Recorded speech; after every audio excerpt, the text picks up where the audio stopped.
salt and light. Each of them provide a service or an enhancement to our lives when you think about it. Salt, when added to food, brings out the flavor.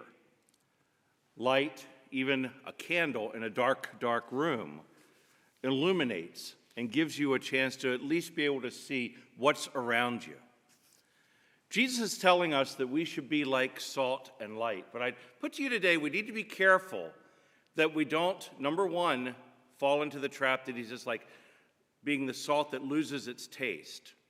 It says then it's just tasteless.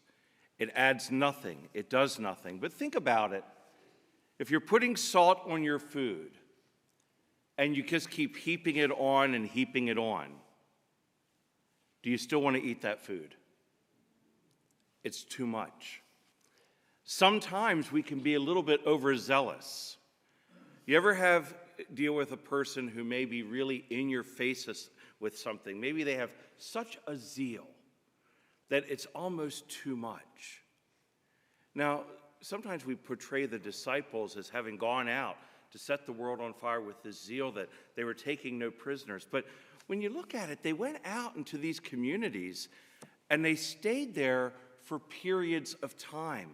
They didn't just kind of pour into town, start screaming at the top of their lungs all about Jesus.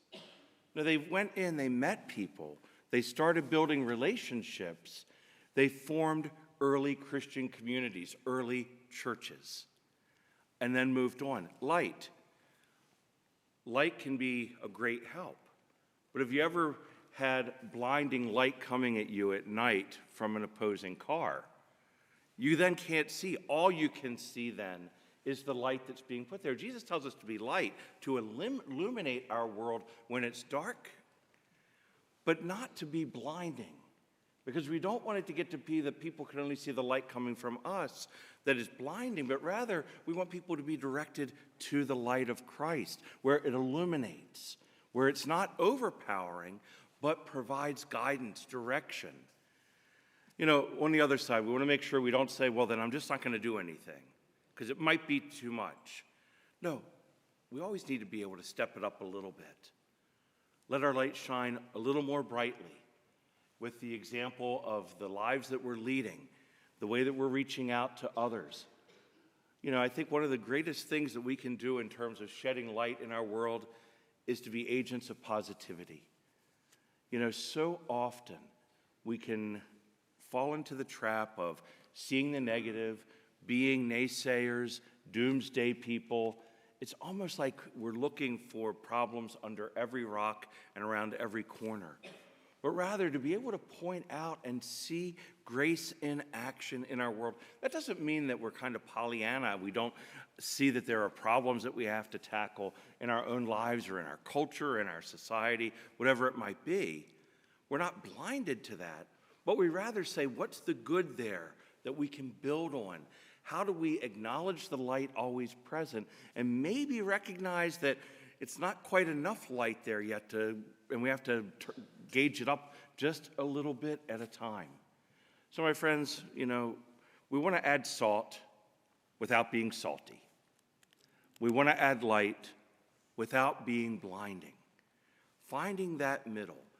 And it all comes to when we can be people who are intentional of encountering and accompanying one another on our journey into a deeper relationship with Jesus Christ. If it becomes about me, my personality, what I can do, what I can achieve, what I can accomplish, we've lost it.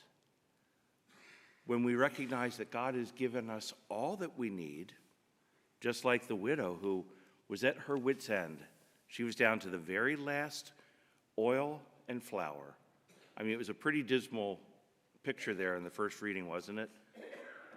This is all I have. We're going to eat this and die. She really thought she was at the end. What did she do though? She took what she had. She shared it with the prophet. Somehow, it became enough. When we take what God has given us, the salt in our lives that can enhance the flavor of life around us, the light of Christ burning in our heart that can be illuminating, that can be enough it can be enough to draw someone a little closer to Jesus, as long as we make sure it doesn't become overpowering, overwhelming, or self-serving. Amen?